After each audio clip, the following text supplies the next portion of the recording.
Olá, um abraço forte. Eu sou a jornalista Aparecida Ferreira e falo direto de Brasília. Nós estamos na liderança do PSDB na Câmara para conversar com o tucano deputado Eduardo Barbosa sobre o Dia Nacional da Filantropia, projeto que acaba de ser aprovado pelo Senado Federal, já foi aprovado pela Câmara e agora vai para as mãos do presidente Bolsonaro para a sanção. Esse projeto de autoria do deputado que está aqui presente para explicar a importância dessa nova lei para o país. Pois bem, um abraço, Aparecida Ferreira. Mais uma vez, uma semana, estamos aqui com vocês e vamos falar um pouco sobre esta lei aprovada. Dia Nacional da Filantropia. Pode ser uma coisa simples, mas essa lei teve a iniciativa do deputado Antônio Brito e minha iniciativa e foi muito estimulada por uma organização que existe no país, que é a FONIF, que reúne as instituições. Essa FONIF é o Fórum Nacional das Instituições Filantrópicas e reúne instituições da saúde, instituições da educação, instituições da assistência social. E quando eles nos propõem, eles trazem uma ideia e uma concepção que nos dias de hoje são muito necessárias serem irradiadas para a sociedade. Porque a filantropia, a raiz da filantropia, e é uma origem grega, é justamente associar a questão do amor ao ser humano. Ou seja, pessoas que têm uma identidade grande com o ser humano, com o próximo, e que têm uma sensibilidade com as questões que essa pessoa vivencia e que muitas vezes traz sofrimento ou desigualdade social. Então, a base da filantropia é justamente despertar o altruísmo, a solidariedade nas pessoas. Então, é uma data que, se nós aprofundarmos no contexto e no seu conceito, ela tem um grande significado para a sociedade nos dias de hoje, para a juventude nos dias de hoje, que às vezes já nasceu dentro de uma lógica de direitos e não se mobiliza também enquanto comunidade para enfrentar os desafios, principalmente esses desafios que as pessoas com mais vulnerabilidade, as pessoas em situação de pobreza, as pessoas em situação de sofrimento necessitam de ações vindas de outros segmentos da sociedade. Então, nós precisamos resgatar o altruísmo. A gente vê hoje, às vezes, um espírito individualista, um espírito egoísta das pessoas. Se está tudo bem comigo, eu olhando para o meu umbigo, está pronto. Não. Vamos tentar olhar para o nosso lado. Não vamos só esperar que o Estado traga soluções, mesmo porque, geralmente, essas organizações e essas entidades é que puxam o Estado para a situação de direito. Muitas vezes são nessas organizações que começam as ações pioneiras, aquilo que o Estado ainda não incorporou como uma proposta para o bem da população. E a partir das experiências exitosas dessas organizações, você também influencia o Estado a incorporar isso nas suas políticas públicas.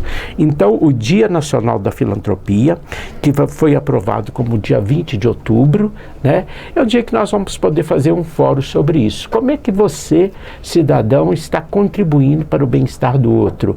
E às vezes a gente não consegue fazer isso sozinho. Por isso que a gente tem que se organizar com outras pessoas, com o mesmo espírito altruísta, para pensar no sujeito que está próximo de você. Então a gente fica muito feliz, porque agora vai a sanção do presidente da República e é mais um dia que talvez seja reflexivo.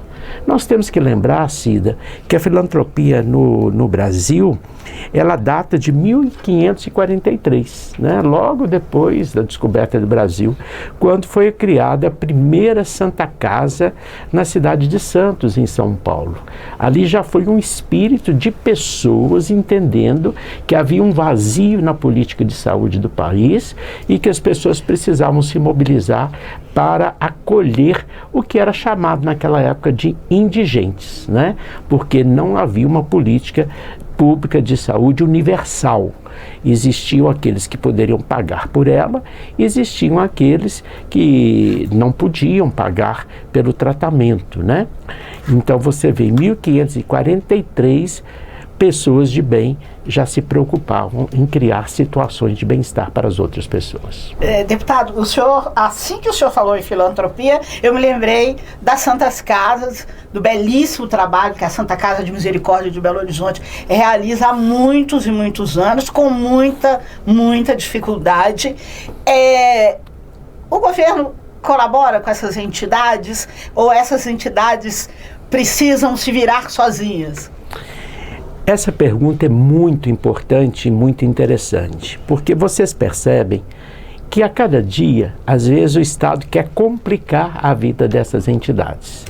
Primeiro, hoje, a burocracia para essas entidades se organizarem é muito grande. E existe também uma grande fiscalização em cima das entidades, sejam pelos órgãos públicos, sejam pela justiça brasileira, e está correto quando elas têm parceria com recursos públicos, mas às vezes são muito mais exigentes com essas organizações do que com os próprios equipamentos públicos, com os próprios hospitais públicos, por exemplo, né? Então, às vezes também o governo lança a ideia de querer retirar algum benefício que essas entidades recebem, por exemplo, como a isenção de cota patronal, que é uma forma de estimular essas entidades a se organizarem para servir e prestar uma função do Estado, e muitas vezes as entidades filantrópicas ficam de pires na mão, ainda tentando sensibilizar a autoridade para as ações que eles desenvolvem. Então, o Dia Nacional da Filantropia é para chamar a atenção do Estado também, que as organizações da sociedade civil existem justamente para ser parceiras do Estado e, às vezes, até com mais agilidade, organizam os seus serviços e propõem esses serviços junto à sociedade e executam de uma forma menos burocrática. O Estado, além de não fazer sua parte, ainda atrapalha, deputado? Muitas vezes atrapalha, né? Atrapalha, questiona, sempre tem um impeditivo. O nível de exigência de normas, regras, é cada vez mais complexo para essas organizações. Uma fiscalização sempre com uma lente bem ampla e tudo mais. E, de fato, às vezes não vê como parceira, mas vê como uma inimiga. Existem também segmentos da sociedade que acham que todos esses serviços têm que ser feitos exclusivamente pelo Estado, que é um equívoco no nosso entendimento para um país com tantas mazelas e que a gente sabe que nós temos uma diferença tão grande de realidades brasileiras, e por que negar a mobilização da comunidade para ajudar a resolver esses problemas, né?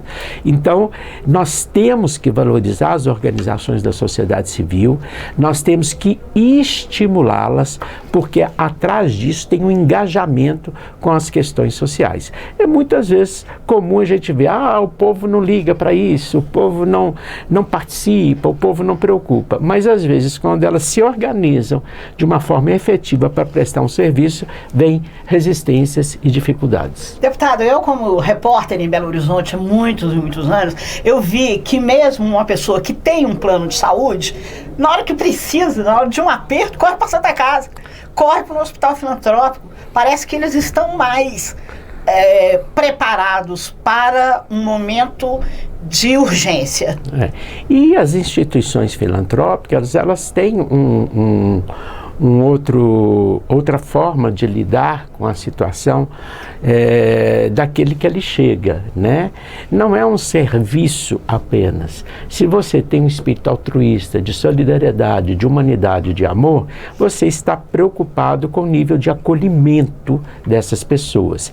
E a instituição filantrópica, inclusive, tem que se diferenciar justamente por isso, para poder fazer jus ao nome que tem, né?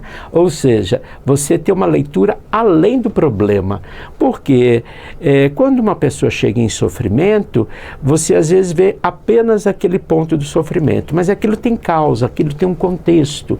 Às vezes são pessoas que já trazem um sofrimento crônico sobre outros problemas, outras questões.